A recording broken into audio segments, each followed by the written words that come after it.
এজন্য প্রিয় ভাইয়েরা, জীবনে যদি বারাকা অর্জন করতে চান, নিকটাত্মীয়দের সাথে সুসম্পর্ক রাখতে হবে, তাদের জন্য উপহার পাঠাতে হবে। বিশ্বনবী বলেন, লা ইয়াদখুলুল জান্নাতা কাতে, যে ব্যক্তি আত্মীয়তার সম্পর্ককে ছিন্ন করে দেয়, সে কশিন কালেও আল্লাহর জান্নাতে ঢুকবে না। আপনি কি এটারে সহজ হাদিস মনে করছেন? এটা সহজ কথা? আপনি ভাবছেন আপনার নামাজ আপনারে বাঁচাতে পারবে, আপনার রোজা বাঁচাতে পারবে, আপনার তাহাজ্জুদ আপনারে বাঁচাতে পারবে? আমি যে টপিকটা নিয়ে আজকের ঐতিহাসিক চট্টগ্রামের প্যারেড ময়দানের তাফসিরুল কোরআন প্রোগ্রামে আলোচনা করব, সেটা হচ্ছে সূরাতু আন-নাহলের 90 নম্বর আয়াত নিয়ে কিছু কথা আমরা উপস্থাপন করবার চেষ্টা করব ইনশাআল্লাহ। এই আয়াতটা অনেক কম্প্রিহেন্সিভ একটা আয়াত। সাইয়েদনা আব্দুল্লাহ ইবনে মাসউদ রাদিয়াল্লাহু তাআলা আনহু উনি বলেছেন, ইন্নাহা মিন আজমাই আয়াতিল কুরআন, এটা কোরআনের সবচেয়ে জামে মানে আয়াত। যদিও ছোট্ট আয়াত, অল্প কিছু কথামালা, কিন্তু তিনি বলতেন এটা কোরআনের সবচাইতে জামে মানে সবচেয়ে কম্প্রিহেন্সিভ একটা আয়াত, যেখানে শব্দ কম কিন্তু এটার দোতনা, এটার আবেদন, এটার মিনিং অনেক বেশি। এই আয়াতে আল্লাহ তাআলা বেসিক্যালি আমাদেরকে তিনটা বিষয়ে আদেশ করেছেন আর তিনটা বিষয়ে বারণ করেছেন, মানে নিষেধ করেছেন। 3 do's and 3 don'ts, do's and don'ts, তিনটা আদেশ, তিনটা নিষেধ। এই ছোট্ট একটা আয়াতে গোটা ইসলামী শরিয়ার the gist, the cream of the creams, গোটা ইসলামী শরিয়ার মূল নির্যাসকে আল্লাহ ঢুকিয়ে দিয়েছেন। তিনটা আদেশ আর তিনটা নিষেধ। আসুন আমরা সরাসরি কোরআন থেকে শুনি, সবাই পড়ুন। আউযু বিল্লাহি মিনাশ শাইতানির রাজীম, বিসমিল্লাহির রহমানির রহিম। ইন্নাল্লাহা ইয়া'মুরু বিল আদলি ওয়াল ইহসানি ওয়া ইতাই যিল কুরবা ওয়া ইয়ানহা আনিল ফাহশাই ওয়াল মুনকারি ওয়াল বাগই ইয়া'ইযুকুম লা'আল্লাকুম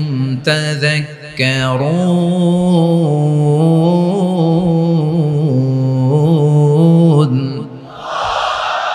আল্লাহ তাআলা ইরশাদ করছেন, ইন্নাল্লাহা ইয়া'মুরু বিল আদলি ওয়াল ইহসান, নিশ্চয় আল্লাহ তাআলা তোমাদেরকে ন্যায় বিচারের আদেশ দেন, সদাচরণের আদেশ দেন, নিকটাত্মীয়দেরকে দানের আদেশ দেন। আদেশ কয়টা? নিশ্চয় আল্লাহ তাআলা তোমাদেরকে ন্যায় বিচারের আদেশ দেন, সদাচরণের আদেশ দেন, তিনি তোমাদের নিকটাত্মীয়দেরকে দানের আদেশ দেন, আর তিনি তোমাদেরকে অশ্লীলতা থেকে নিষেধ করেন, মন্দ কাজ থেকে নিষেধ করেন, অবাধ্যতা সীমা লঙ্ঘন থেকে নিষেধ করেন। তিনি তোমাদেরকে উপদেশ দেন যাতে তোমরা শিক্ষা গ্রহণ করো। সুবহানাল্লাহ। উপদেশ দিচ্ছে স্বয়ং কে? তিনটা জিনিসের আদেশ।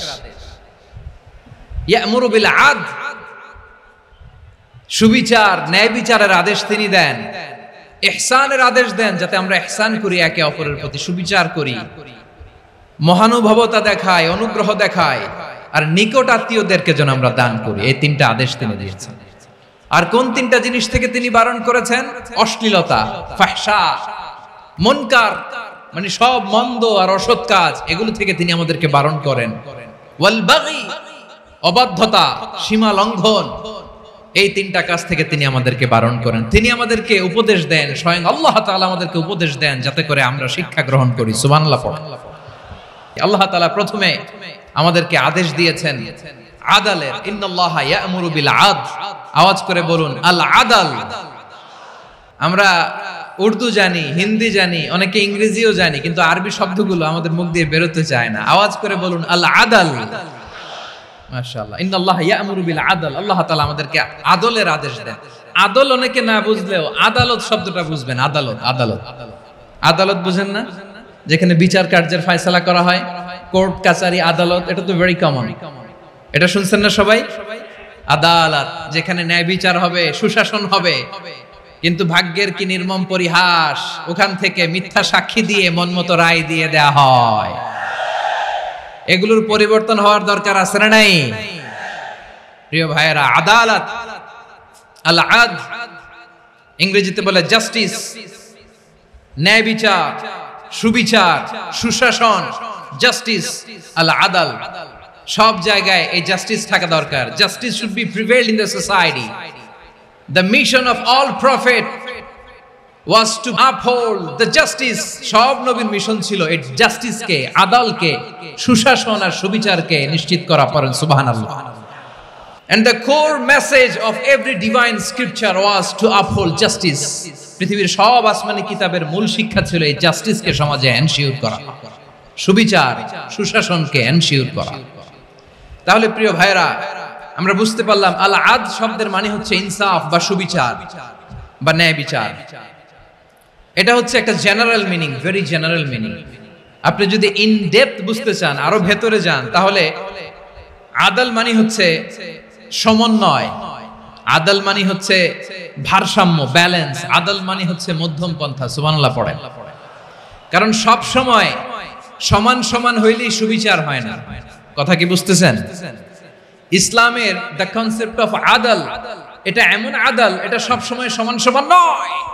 যখন সমান সমান দেয়া দরকার, ইসলাম সমান সমান দেয়। যখন ব্যালেন্স করা দরকার, চেক এন্ড ব্যালেন্স, সমন্বয়, ভারসাম্য করা দরকার, তখন ইসলাম ভারসাম্য করে দেয়। এটার নাম আদল। সুবহানাল্লাহ। সহজ করে আপনাদেরকে বুঝাই। যেমন ধরুন, একটা পরিবারের 3 জন সদস্য, স্বামী, স্ত্রী আর সন্তান। তাদের সকালবেলার ব্রেকফাস্টে, স্বামীর সকালের নাস্তায় স্বামীর 3টা রুটি লাগে, স্ত্রীর 2টা লাগে, আর সন্তানের 1টা রুটি লাগে। এখন আমি যদি সমান সমান করে আদল করতে চাই, সবাইকে যদি 3টা করে রুটি দেই, তাহলে স্বামী বেচারার জন্য ঠিক আছে? কি বলেন? কথা কি বুঝতেছেন না কষ্ট হয়ে যাচ্ছে? যদি সমান সমানের নিয়মে আগাই, তাহলে 3টা করে যদি রুটি দেই স্বামীর জন্য ওকে, কিন্তু স্ত্রীর জন্য 1টা বেশি হয়ে যায়। আর সন্তানের জন্য কয়টা বেশি হয়? আচ্ছা, এই তো বুঝতেছেন, মাশাআল্লাহ। আচ্ছা, 2টা করে যদি সবাই রে দেই সমান সমান নীতিতে, তাহলে স্ত্রীর জন্য, স্ত্রী বেচারির জন্য ঠিক আছে, কিন্তু স্বামীর কয়টা কম পড়ে? আর সন্তানের বেশি হয়ে যায় কয়টা? আচ্ছা, সমান সমান নীতিতে সবাইকে যদি সকালের নাস্তার জন্য 1টা করে রুটি দেই, সন্তানের জন্য ঠিক আছে, কিন্তু স্ত্রী বেচারির কম পড়ে কয়টা? স্বামীর কম পড়ে কয়টা? 2টা। কথা কি বুঝতেছেন? আর আমি যদি স্বামীকে দেই 3টা, স্ত্রীকে দেই 2টা, আর সন্তানকে দেই 1টা, তাহলে কারো অপচয় হবে না। যার যতটুকু দরকার ঠিক ততটুকুই কাজে লাগবে। চিল্লায় বলেন ঠিক কি না?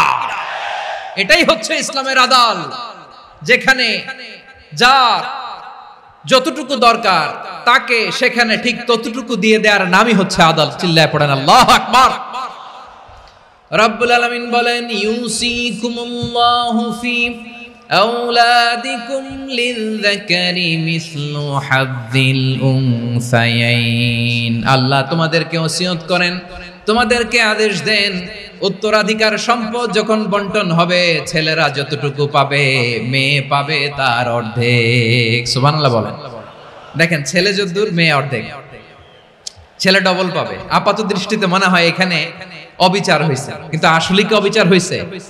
আপনি বিয়ের ক্ষেত্রে যান, ওইখানে আবার ছেলে মোহরানা দেয়, মেয়ে সেখানে মোহরানা পায়। তাহলে চেক এন্ড ব্যালেন্স, ভারসাম্য, ব্যালেন্স, মধ্যম পন্থা এখানে আছে না নাই? এটাই হচ্ছে ইসলামের আদল। আল্লাহ তাআলা এই আদলের আদেশ দিয়েছেন, সুবিচার, ন্যায় বিচার, সুশাসন এবং ভারসাম্যের আদেশ দিয়েছেন। প্রিয় ভাইরা, একটি শান্তিময় সমাজ, একটা সমৃদ্ধ সমাজ, একটা মানবিক সমাজ যদি আমরা পেতে চাই, এই আয়াতের মধ্যে যতগুলো পয়েন্ট আছে সবগুলোর বাস্তবায়ন লাগবে। এই আয়াতে আল্লাহ তাআলা একটা মানবিক সমাজের রূপরেখা টেনেছেন। তার প্রথম কথা হচ্ছে, ইন্নাল্লাহা ইয়ামুরু বিল আদল। আল্লাহ তাআলা তোমাদেরকে আদলের নির্দেশনা দেয়, সুবিচার, সুশাসনের নির্দেশনা দেয়। যে সমাজে আদল থাকে না, সেই সমাজে জুলুম মানুষের ঘাড়ে চেপে বসে। আদলের বিপরীত হচ্ছে জুলুম। আদলের বিপরীত কি? জুলুম বা জাওর, অত্যাচার, অবিচার, বৈষম্য। এই যে বৈষম্য বিরোধী ছাত্র আন্দোলন কমন পড়ছে? এই যে একজন সমন্বয়ক তো দেখা করলো আমার সাথে। জুলুম মানে হচ্ছে বৈষম্য। বৈষম্যের স্থান ইসলামে নাই, অবিচারের স্থান ইসলামে নাই, জুলুমের স্থান ইসলামে নাই। আল্লাহ তাআলা বলেন যে আমি জুলুমকে নিজের জন্য হারাম করেছি এবং তোমাদের জন্য হারাম করেছি।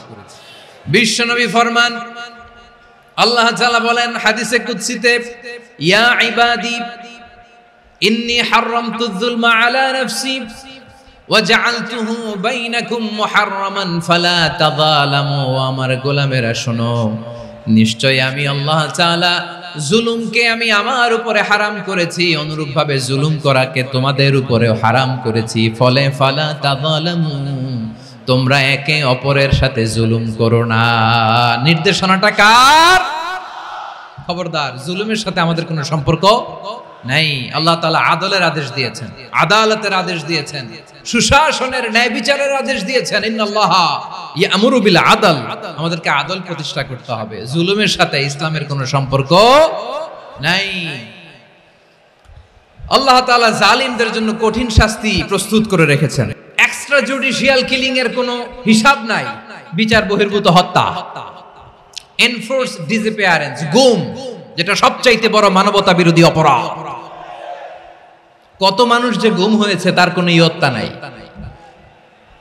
যেই ফ্যামিলির সদস্য গুম হয়েছে তারা কি ওই লোকটার জন্য মাগফিরাতের দোয়া করবে নাকি সুস্বাস্থ্যের দোয়া করবে তারা নিজেরাও জানতো না, কারণ জানে না ও বেঁচে আছে না মরে গেছে। আহা, বিডিআর নওজওয়ানদের যারা ছাড়া পেল দেখলাম, বিনা অপরাধে, কোন অন্যায় ছাড়া, অপরাধ ছাড়া তাদের জীবন থেকে, তাদের তারুণ্যের, তাদের যৌবনের 15 বছর, 16 বছর, 17 বছর নাই। 6 মাস বয়সের ছোট বাচ্চাকে রেখে জেলে গেছে। 6 মাসের মেয়ে বেরোয় দেখে মেয়ের বয়স 17 বছর। মেয়ে বাবারে চিনে না, বাবা মেয়েরে চিনে না। মেয়েকে এখন বিয়ে দিয়ে আরেক ছেলের হাতে তুলে দিবে। মেয়ের শৈশব বাবা দেখে নাই, মেয়ের কৈশোর বাবা দেখে নাই, মেয়ের তারুণ্য দেখে নাই। আরেক যুবককে দেখলাম 14 দিনের সংসার, 2 সপ্তাহের সংসার শেষে জেলে গেছে। কত যুবকের যে স্ত্রী চলে গিয়েছে ফ্যামিলি ছেড়ে, কারণ জানে না তো কবে আসবে, কি হবে, কেউ জানতো না। দাম্পত্য জীবনের মাত্র 14 দিনের স্মৃতি, এই স্মৃতিকে আঁকড়ে ধরে এক বোন 16টা বছর, 17টা বছর কাটিয়ে দিয়েছে। আমি নিউজটা দেখে ভাবলাম, আমার এই বোনের প্রতিটি দিন কিভাবে কেটেছে, প্রতিটি রাত কিভাবে কেটেছে, প্রতিটি ক্ষণ কিভাবে কেটেছে। বিশ্বনবী বলেছেন, ইত্তাকি দাওয়াতাল মাজলুম ফাইন্না লাইসা বাইনাহু ওয়া বাইনাল্লাহি হিজাব। মাজলুমের কান্নাকে ভয় করো, কারণ মাজলুমের কান্না আর আল্লাহর মাঝে কোনো পর্দা থাকে না। আমরা আর এরকম কোন জুলুম বাংলাদেশে দেখতে চাই না। জোরে বলেন ঠিক কিনা? আমার প্রিয় বীর চট্টলার তৌহিদি মুসলমান, আমরা আর নতুন করে কেউ জালিম হোক এটা চাই না। নতুন করে আবার কেউ ফ্যাসিস্ট হোক আমরা চাই না। এক দল আরেক দলকে নিশ্চিহ্ন করার রাজনীতি করুক আমরা চাই না। আমরা সুশাসনের বাংলাদেশ চাই, মানবিক বাংলাদেশ চাই, আমরা একটা সমৃদ্ধ বাংলাদেশ চাই। আমরা বিশ্বের বুকে সম্মান নিয়ে মাথা উঁচু করে দাঁড়াতে চাই, ঠিক কিনা বলেন? আল্লাহ বললেন, এটা যদি তোমরা চাও, একটা সমৃদ্ধ সমাজ যদি বিনির্মাণ করতে চাও, মানবিক সমাজ যদি বিনির্মাণ করতে চাও, আমি তোমাদেরকে সেজন্য প্রথমে আদালতের নির্দেশ দিলাম। ইন্নাল্লাহা ইয়া'মুরু বিল আদল, নিশ্চয় আল্লাহ তাআলা তোমাদেরকে ন্যায় বিচার, সুশাসন এটার আদেশ দেন। সুবহানাল্লাহ। আদাল, ন্যায় বিচারের আদেশ আল্লাহ তাআলা কোরআনের বিভিন্ন আয়াতে দিয়েছেন। আল্লাহ তাআলা বলছেন, ইন্নাল্লাহা ইয়া'মুরুকুম আন তুআদ্দুল আমানাতি ইলা আহলিহা ওয়া ইযা হাকামতুম বাইনান নাসি আন তাহকুমু বিল আদল ইন্নাল্লাহা নি'ম্মা ইয়া'iযুকুম বিহি ইন্নাল্লাহা কানা সামিআন বাসীরা। আল্লাহ তাআলা বললেন, আল্লাহ আদেশ দিচ্ছেন, যে ব্যক্তি আমানতের হকদার তার হাতে তোমরা আমানত পৌঁছে দাও। আর যখন তোমরা বিচার কার্য করবে, বিচার ফয়সালা করবে, আদালতের সাথে করো। সুবহানাল্লাহ বলেন। ওয়া ইযা হাকামতুম বাইনান নাসি আন তাহকুমু বিল আদল, আদালতের সাথে করবা। আল্লাহ তাআলা বলেন, যারা জাজ হবে, বিচারক হবে, তাদের যদি বাদী বিবাদীর কারো সাথে শত্রুতা থাকে, কারো সাথে যদি কোনো ধরনের রেষারেষি থাকে, আল্লাহ বলেন বিচার কার্য করতে যে ওই শত্রুতা রেষারেষির কারণে আদালতের বাইরে যে অবিচার করে বিচার করো না। ওয়ালা ইয়াজরিমান্নাকুম শানাআনু কওমিন আলা আল্লা তা'দিলু ই'দিলু হুয়া আকরাবু লিত্তাকওয়া ওয়াত্তাকুল্লাহা ইন্নাল্লাহা খাবীরুম বিমা তা'মালুন। খবরদার কোন জাতির প্রতি, কোন গোষ্ঠীর প্রতি, কোন গোত্রের প্রতি আক্রোশ যেন তোমাদেরকে ন্যায় বিচার থেকে দূরে সরিয়ে না দেয়, বরং আমি আল্লাহর আদেশ হলো ই'দিলু, তোমরা আদল করো, ন্যায় বিচার করো, সুবিচার করো, সুশাসন প্রতিষ্ঠা করো। হুয়া আকরাবু লিত্তাকওয়া, এটাই তাকওয়ার সবচেয়ে কাছাকাছি। সুবহানাল্লাহ বলেন। কোরআনের বিভিন্ন আয়াতে আল্লাহ তাআলা স্পেসিফিকলি ধরে ধরে বিচার করার সময় আমরা যেন আদল করি সেটা বলেছেন। কোরআনের কোন কোন জায়গায় আল্লাহ তাআলা এই আল আদল শব্দটা ব্যবহার করেছেন। আবার একই জিনিস ইনসাফ, সুবিচার, সুশাসন, ন্যায় বিচার, ন্যায় পরায়ণতা বুঝাতে আল্লাহ তাআলা কখনো কখনো আল কিসত শব্দটা ব্যবহার করেছেন। আল্লাহ তাআলা বলেন ওয়া ইন হাকামতা ফাহকুম বাইনাহুম বিল কিসতি ইন্নাল্লাহা ইউহিব্বুল মুকসিতিন। যখন তুমি বিচার করবে, বিশ্বনবীকে উদ্দেশ্য করে অ্যাড্রেস করে বললেন, নবী হ্যাঁ, ইহুদিরা কোনো বিষয়ে মীমাংসার জন্য যদি আপনার দরবারে আসে, যদি বিচার করতে হয়, খবরদার অবিচার করবেন না। ফয়সালা যেটা করবেন কিসতের সাথে করবেন, ন্যায় পরায়ণতার সাথে করবেন, কারণ ইন্নাল্লাহা ইউহিব্বুল মুকসিতিন, নিশ্চয় আল্লাহ রাব্বুল ইজ্জাত ন্যায় পরায়ণশীলদেরকে বড্ড ভালোবাসেন। সুবহানাল্লাহ বলেন।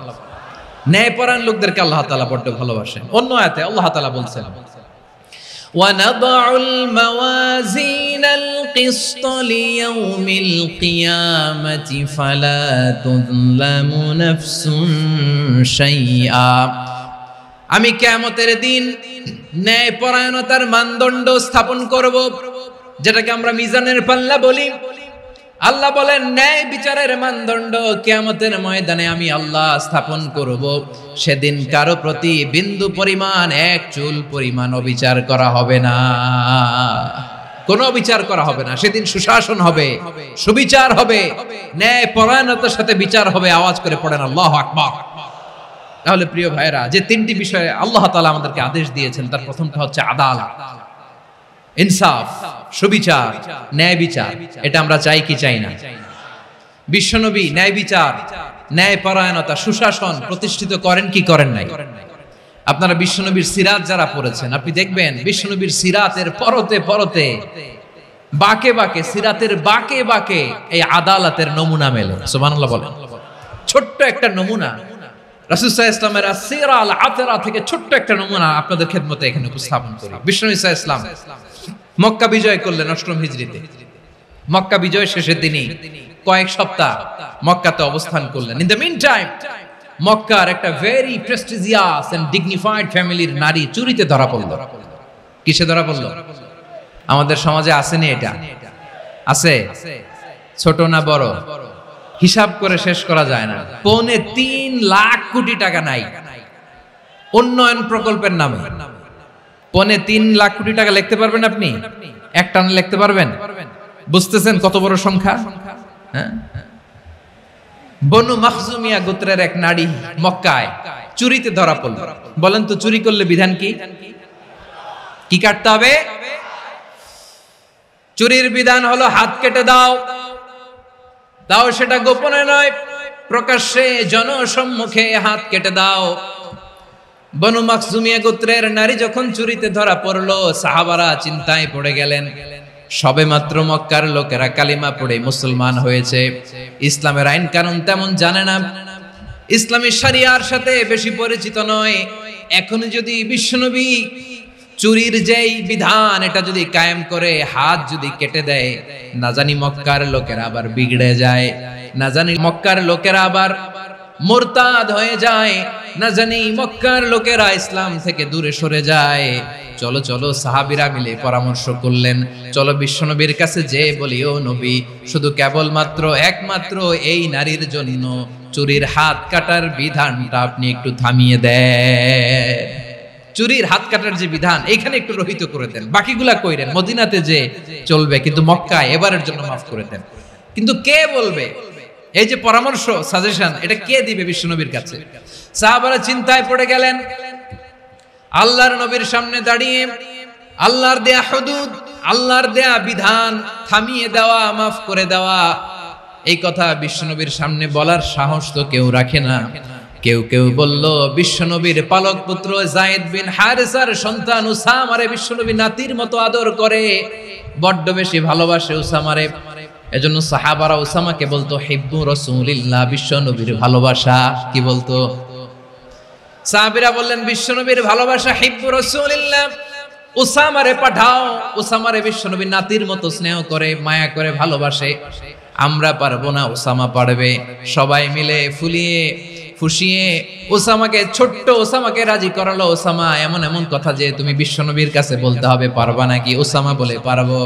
সাইয়েদনা ওসামা রাদিয়াল্লাহু তাআলা আনহু তরুণ সাহাবী বিশ্বনবীর কাছে গেলেন, যে বললেন, নবী, বনু মাখজুমিয়া গোত্রের এক নারী চুরিতে ধরা পড়েছে, এবারের জন্য কি এই মহিলাটারে মাফ করে দিলে হয় না? এবারের জন্য একটু ক্ষমা করা যায় না নবী? বিশ্বনবী বলেন, আতাশফাউ ফি হাদ্দিম মিন হুদুদিল্লাহ, তোমার এত বড় সাহস উসামা, তুমি আল্লাহর হাত, আল্লাহর দেয়া বিধান, এটার ব্যাপারে সুপারিশ করতে এসেছো? তোমরা কি জানো তোমাদের আগে যত কওম, যত গোত্র, যত জনপদ ধ্বংস হয়েছে তার কারণ ছিল তাদের মধ্যে গরিবরা অন্যায় করলে তারা বিচার করত, আর ধনীরা অন্যায় করলে তারা মাফ করে দিত। খবরদার! ওয়া আইমুল্লাহ লাউ আন্না ফাতিমাতা বিনতি মুহাম্মাদিন সারাকাত লাকাতা মুহাম্মাদুন ইয়াদাহা। বিশ্বনবী বললেন, ওরে ওসামা, বানু মাখজুমিয়ার ওই প্রেস্টিজিয়াস এন্ড ডিগনিফাইড ফ্যামিলির মেয়ে তো দূর কি বাত, অনেক দূরের কথা। জেনে রেখো ওসামা, আমার কলিজার টুকরা, নয়নের পুটুলি ফাতেমাও যদি মক্কার জমিনে আজকে চুরির দায়ে ধরা পড়তো, আমি বিশ্বনবী মুহাম্মদুর রাসূলুল্লাহ ধরে ফাতেমার ডান হাতটা কেটে দিতে এক বিলম্ব দেরি করতাম না। ইন্নাল্লাহা ইয়া'মুরু বিল আদল, আমাদেরকে জাস্টিস শিখায়। পশ্চিমারা আমাদেরকে ইনসাফ শিখায়, আমাদেরকে সুশাসন শিখায়। আর ইনসাফ, সুশাসন, ন্যায় বিচার, সুবিচার, জাস্টিস কারে বলে বিশ্বনবীর বায়োগ্রাফি থেকে জেনে নাও। এই ছিল বিশ্বনবী ইসলামের আদালতের নমুনা। আপনি যদি সাইয়েদনা ওমর ফারুকের জীবনের দিকে তাকান, এমন কঠোর, এমন বীর সেনানী ছিলেন। সাইয়েদনা ওমর ফারুক যদি রাস্তার এই মাথা দিয়ে হাঁটা শুরু করতেন, শয়তান ওমর ফারুককে দেখলে ওই রাস্তা রেখে দিয়ে অন্য রাস্তা দিয়ে হাঁটতো। সুবহানাল্লাহ। ওমর ফারুক রাদিয়াল্লাহু তাআলা কি পার্সোনালিটি ছিল, কি পার্সোনালিটি! আমাদের এলাকায় ছোট বাচ্চারা রাতে ভাত খেতে চায় না, আমার মেয়েটাও খেতে চায় না। এই এটা দিব, ওইটা দিব, আজকে মাহফিলে আসার সময় বলে দিছে লিস্ট করে এটা এটা আনতে হবে। তো ছোট্ট বাচ্চাদের অনেক বায়না থাকে, ওরা রাতে খেতে চায় না। তো মায়েরা বিভিন্ন ভয় দেখায়, এই বাঘ আসবে, বাঘ আসবে খাও, এই ভূত আসবে, ভূত আসবে খাও। আপনারা কি বলেন চট্টগ্রামে? ভূত, ভূত, ভূত আসবে, বাঘ আসবে, খাও খাও খাও, তাড়াতাড়ি খাও। তো বাচ্চারা এগুলো শুনে ভয়ে খেতে শুরু করে। মদিনার জমিনেও একই ঘটনা ঘটতো। মদিনার ছোট্ট ছোট্ট সোনামণিরা খেতে চাইতো না। তো মায়েরা বলতো, হা হুয়া ইয়াতি উমর, হা হুয়া ইয়াতি উমর, ওই যে উমর আসতেছে, উমর। ওমরে ফারুকের কথা শুনলে বাচ্চারা একেবারে ঠান্ডা। প্রভু তুমি বলেছ রাসূল দেবে না, বলনি দেবে না ওমর, বলনি দেবে না হামজা তারি, খালিদ বিজয় সমর। প্রভু তুমি বলেছ রাসূল দেবে না, বলনি দেবে না ওমর, বলনি দেবে না হামজা তারি, খালিদ বিজয় সমর। প্রভু তুমি বলেছ রাসূল দেবে না। আল্লাহু আকবার। ওমর ফারুক রাদিয়াল্লাহু তাআলা আনহু, ওনার কথা শুনলে গায়ের মধ্যে গুজবাম হয়, গায়ের পশমগুলো দাঁড়িয়ে যায়। সুবহানাল্লাহ বলেন। কি পার্সোনালিটি ছিল, কি ব্যক্তিত্ব ছিল। মুনাফিকরা ওমরে ফারুককে জমের মতো ভয় পেত। শয়তান, খুদ শয়তান এই রাস্তা দিয়ে আসলে শয়তান অন্য রাস্তা দিয়ে হাঁটত। ওমরে ফারুক রাদিয়াল্লাহু তাআলা আনহুর জীবনে যদি দেখেন, তাহলে সেখানে আপনি আদালতের, ইনসাফের, সুশাসনের, জাস্টিসের নমুনা দেখতে পাবেন। কয়টা শুনবেন? সাইয়েদনা ওমরে ফারুক রাদিয়াল্লাহু তাআলা আনহুর সন্তান আব্দুর রহমান মিশরে মদ খেয়ে মদ্যপ অবস্থায় ধরা পড়েছে। মদ খাওয়ার কারণে, মদ যদি কেউ পান করে আর যদি প্রমাণিত হয়, তার বিচার হলো 80 বেত। আওয়াজ করে বলেন কয় বেত? বাংলাদেশেও তো এই আইন আছে নাকি? বাংলাদেশে আছে? হ্যাঁ, মদ খাইলে 80 বেত, এই আইন বাংলাদেশে চালু হোক, আমরা চাই কি চাই না? একেবারে সহজ, পানির মতো সহজ হিসাব, একেবারে সহজ। ওমরে ফারুক রাদিয়াল্লাহু তাআলা আনহুর ছেলে ভুল করে মদ পান করে ফেলেছিলেন। আব্দুর রহমান, ঘটনা ঘটেছে মিশরে। মিশরের গভর্নর তখন আমর ইবনে আস রাদিয়াল্লাহু তাআলা আনহু। আব্দুর রহমানের ভাই যে গভর্নরকে বলল, গভর্নর যদি একটু দয়া করেন, খলিফার ছেলে আমার ভাই আব্দুর রহমান মদ্যপ অবস্থায় ধরা পড়েছে, জনসম্মুখে যদি আপনি বেত্রাঘাত করেন আমাদের প্রেস্টিজ থাকে না, যদি 80 বেত আপনি মারেন আমার কোনো কথা নাই, কিন্তু ঘরের ভেতরে মারেন। আব্দুর রহমানের ভাইয়ের সুপারিশ শুনে সাইয়েদনা আমর ইবনে আস রাদিয়াল্লাহু তাআলা আনহু রাজি হয়ে গেলেন। ঘরের ভেতরে লোকচক্ষুর আড়ালে 80 বেত তিনি মানলেন। কিন্তু ঘটনাক্রমে এই কথা লুকিয়ে লুকিয়ে ঘরের ভেতরে 80 বেত মারার কথা সাইয়েদনা ওমর ফারুক মদিনা থেকে জানতে পারলেন। মদিনা থেকে তিনি ফরমান জারি করলেন, এই বিচার যেমনটি আমর ইবনে আস আদায় করেছে, এটা প্রকৃতপক্ষে আদায় হয় নাই। আসো সবাই মদিনায় আসো, আমর ইবনে আস মদিনায় আসো, আব্দুর রহমানও আসো, সবাই আসো, জনসম্মুখে এই বিচার কার্যকর করতে হবে।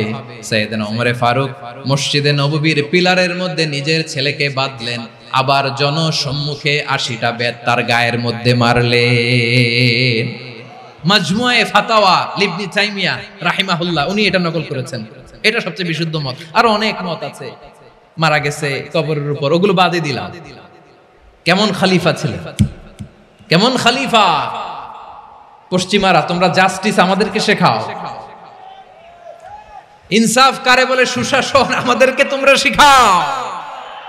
ওমর ফারুক রাদিয়াল্লাহু তাআলা ওইটাকে, ওই বিচারকে তিনি ধর্তব্য মনে করেন নাই। মদিনাতে এনে আবার জনসম্মুখে আবার 80 বেত মেরেছেন।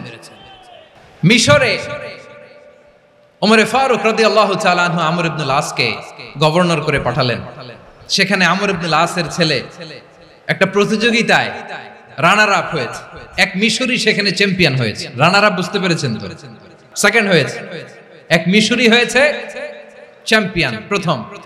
কিন্তু গভর্নরের ছেলে ও জিততে পারে নাই। ও রাগে ওই মিশরির গায়ের মধ্যে কয়েকটা লাঠি দিয়ে বাড়ি মেরেছে। মিশরি যে মদিনাতে ওমরে ফারুকের কাছে বিচার দিলেন, আপনার গভর্নরের ছেলে অন্যায়ভাবে আমার গায়ে হাত তুলেছে। সাইয়েদনা ওমর ফারুক আবার ফরমান জারি করলেন, আসো মদিনাতে আসো। মিশরীকে ডাকলেন। ওই মিশরের গভর্নর আমর ইবনে আস রাদিয়াল্লাহু তাআলা আনহুকে ডাকলেন, তার ছেলেকেও ডাকলেন। সবাই বসে রইল। আমর ইবনে আস রাদিয়াল্লাহু তাআলা আনহু মাথা নিচু করে বসে আছেন, লজ্জায় কাচুমাচু। হায় হায়, আজকে আমার ছেলের কারণে আমিরুল মুমিনিন খলিফাতুল মুসলিমিন ওমর ফারুকের কাছে আমি জনসম্মুখে লজ্জিত হচ্ছি। সাইয়েদনা ওমর ফারুক বললেন, এই নাও লাঠি। গভর্নরের ছেলে তোমার মাথার মধ্যে যতগুলো বাড়ি মেরেছে, আজকে জনসম্মুখে তুমি অতগুলা বাড়ি মারো।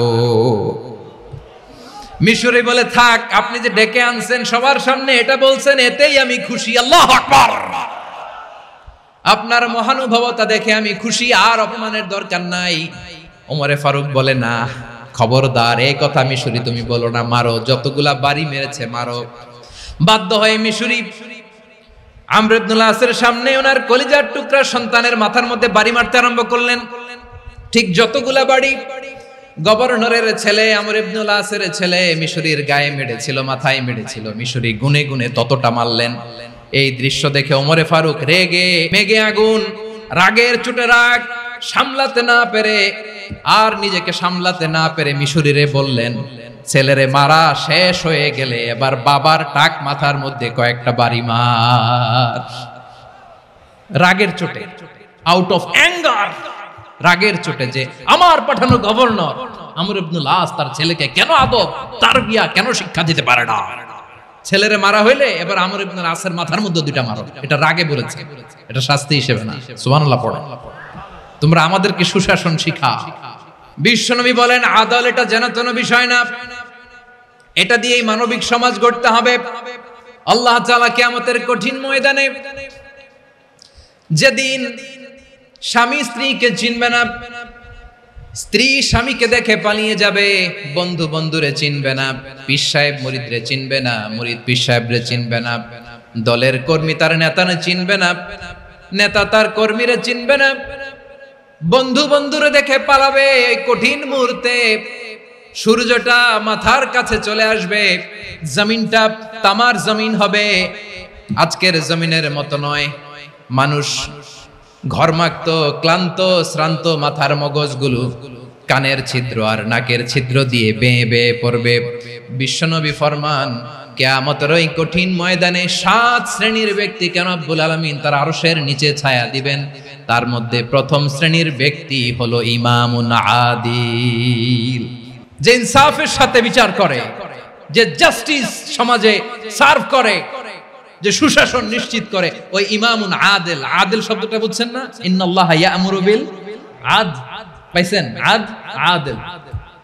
7 শ্রেণীর ব্যক্তিকে আল্লাহ তাআলা সুশীতল আরশের নিচে ছায়া দিবেন, যেদিন তার দেয়া ছায়া ছাড়া কোনো ছায়া থাকবে না। এর প্রথম হচ্ছে ইমামুন আদিল, ন্যায়পরায়ণ শাসক। চিল্লায় বলেন সুবহানাল্লাহ। আবার বিশ্বনবী বললেন ইন্নাল মুকসিতিনা ইনদাল্লাহি আলা মানাবিরা মিন নূর আন ইয়ামিনির রহমান। কিয়ামতের দিন যারা ন্যায় পরায়ণ হিসেবে আল্লাহর সামনে দাঁড়াবে, কিয়ামতের দিন রব্বুল আলামিন তার আরশের ডান দিকে ওই ন্যায় পরায়ণ লোকদের জন্য আরশের ডান দিকে একটা নূরের মিম্বারে তাদেরকে বসার সুযোগ করে দিবে। আল্লাহর আরশের ডান দিকে ন্যায় পরায়ণ লোকদের জন্য আল্লাহ তাআলা নূরের মিম্বার বানাবে। চারটে কেন কথা মনে করেছেন? আল আদাল, জাস্টিস।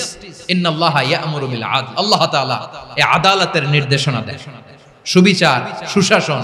প্রিয় ভাইয়েরা, এটা আমরা বাংলাদেশে চাই কি চাই না? এই যে অরাজকতা, এই যে অন্যায়, এই যে জুলুম, এই যে ইনকনসিস্টেন্সি, সমাজের অসঙ্গতির প্রধান কারণ জাস্টিস নাই, সুবিচার নাই, সুশাসন নাই। শেষবারের মতো আওয়াজ করে বলেন তো, আমরা বাংলাদেশে আদল চাই কি চাই না? তাহলে প্রথম নির্দেশনা শেষ। আল্লাহ তাআলা তোমাদেরকে আদলের আদেশ দেন। এরপরে আল্লাহ বললেন আমি তোমাদেরকে ইহসানের আদেশ দেই। ইন্নাল্লাহা ইয়া'মুরু বিল আদলি ওয়াল ইহসান। আমি তোমাদেরকে যেমনি আদলের নির্দেশনা দেই, তেমনি ভাবে তোমাদেরকে ইহসানের নির্দেশনা দেই। ইহসান, আওয়াজ করে সবাই বলেন তো ইহসান। ইহসান মানে কারো প্রতি সফট হার্টেড হওয়া, মহানুভব হওয়া, অনুগ্রহ পরায়ণ হওয়া, অনুগ্রহশীল হওয়া, একে অপরের প্রতি দয়াদ্র হওয়া। একে অপরের প্রতি দয়াদ্র, অনুগ্রহশীল হওয়া ছাড়া মানবিক সমাজ কশিনকালেও গঠন করা সম্ভব না।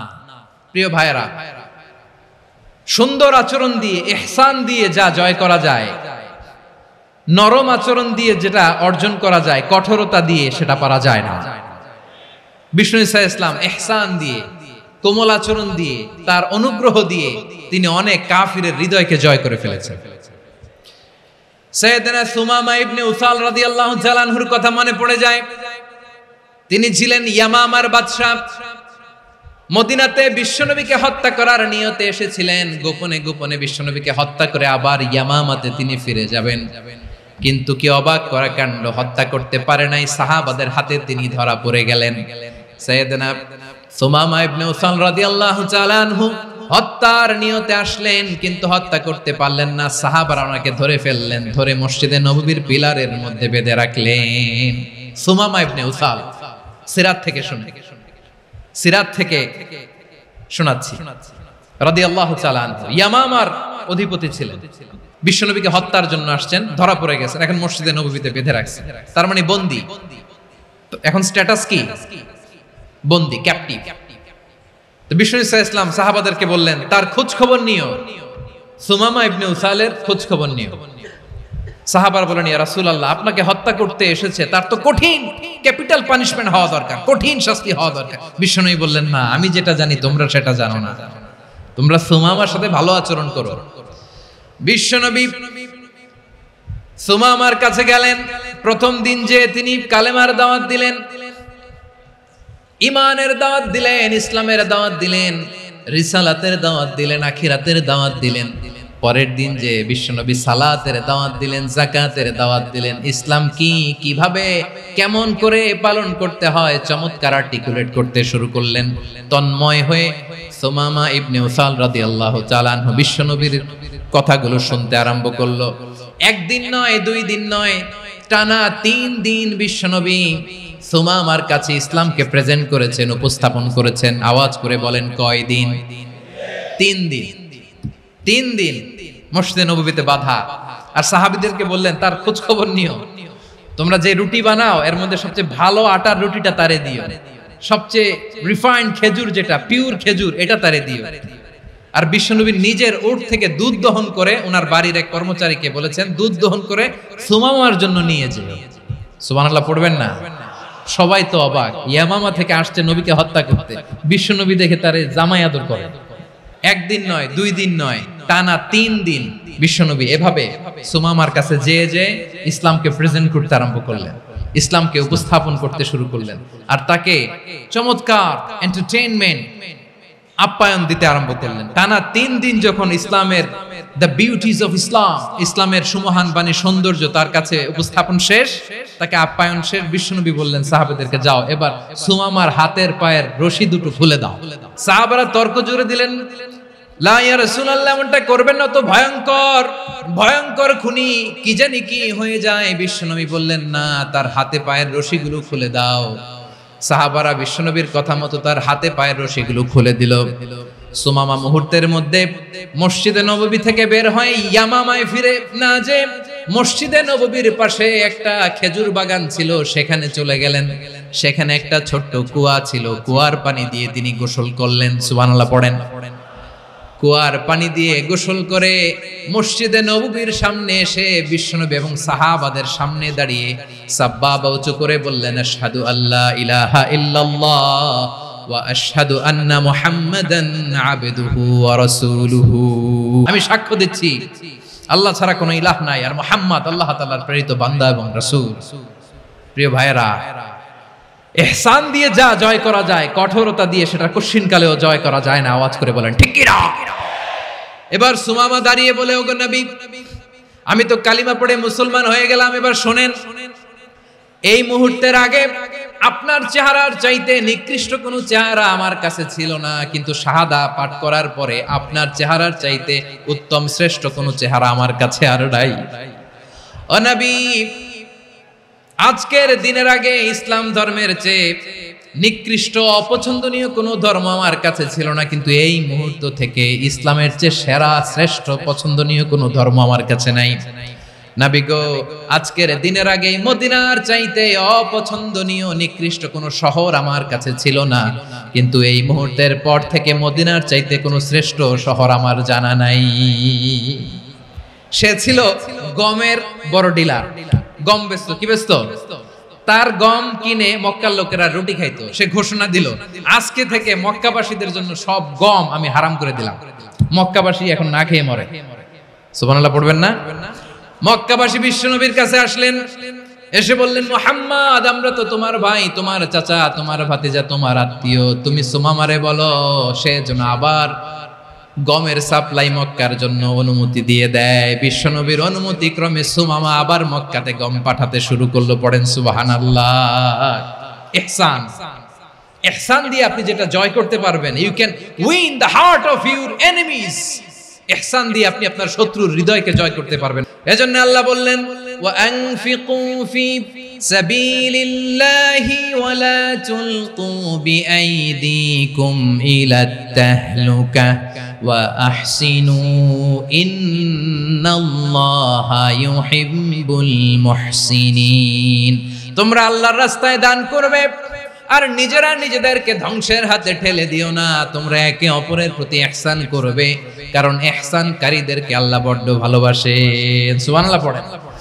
আবার সূরা রহমানে আল্লাহ বললেন, হাল জাযাউল ইহসানি ইল্লাল ইহসান ফাবিআইয়ি আলা, সবাই পড়েন, ফাবিআইয়ি আলাই রাব্বিকুমা তুকাযযিবান। ইহসানের প্রতিদান হিসেবে ইহসানি হয়। বিশ্বনবী সুমামার প্রতি যেমন ইহসান করেছেন, সুমামাও ঠিক তেমন ইহসান ফিরিয়ে দিয়েছে। ঠিক কিনা বলেন? তাহলে এক নম্বরে হচ্ছে আদ, ন্যায় বিচার। দুই নম্বরে সবাই বলেন ইহসান, সদাচরণ। ইহসান দুই ধরনের প্রিয় ভাইরা, ইহসান ফিল ইবাদা, ইহসান ফিল মুআমালা। ইহসান ফিল ইবাদা হচ্ছে একাগ্র অনুভবে ইবাদতে ডুব দেওয়া, এর নাম ইবাদতের ইহসান। সুবহানাল্লাহ পড়ুন। বিশ্বনবী বলেন ইহসান মানে কি জানো নাকি? হাদিসে জিবরিলে সাইয়েদনা জিবরিল আলাইহিস সালাম বিশ্বনবীকে বললেন, আখবিরনি আনিল ইহসান। নবী আমাদেরকে বলেন ইহসান মানে কি?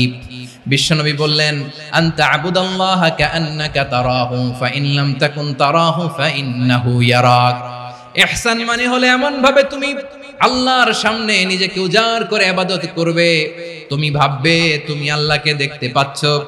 আর এটা যদি ভাবা তোমার জন্য কঠিন হয়ে যায়, অন্তত এতটুকু তুমি ভাববা যে আল্লাহ তোমাকে দেখতে পাচ্ছেন। ঠিক কিনা বলেন?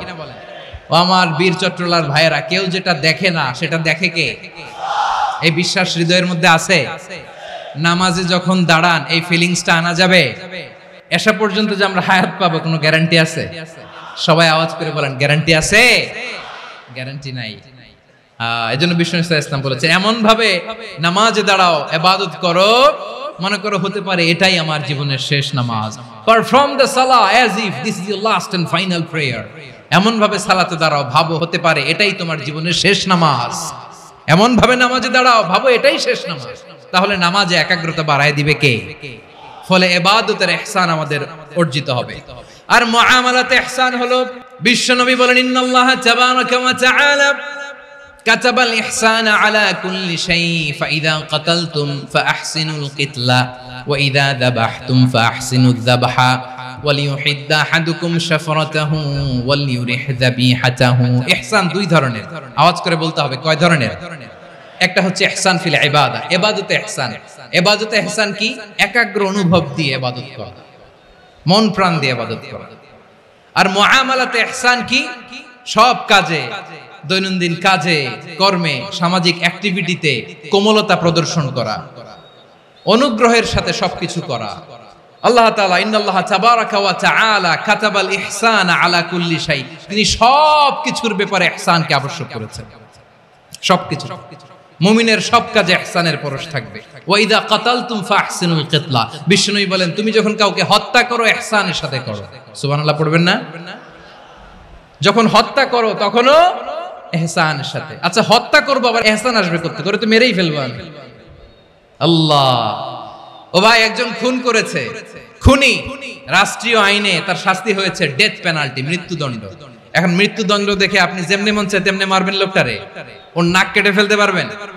ওর কান কাটতে পারবেন? ওর চোখ উপড়ে ফেলতে পারবেন আপনি? যেমন মন চায় তার অঙ্গহানি করা যাবে না। ইহসানের সাথে তাকে হত্যা করো। সুবহানাল্লাহ, this is Islam, this is the true essence of ইসলাম।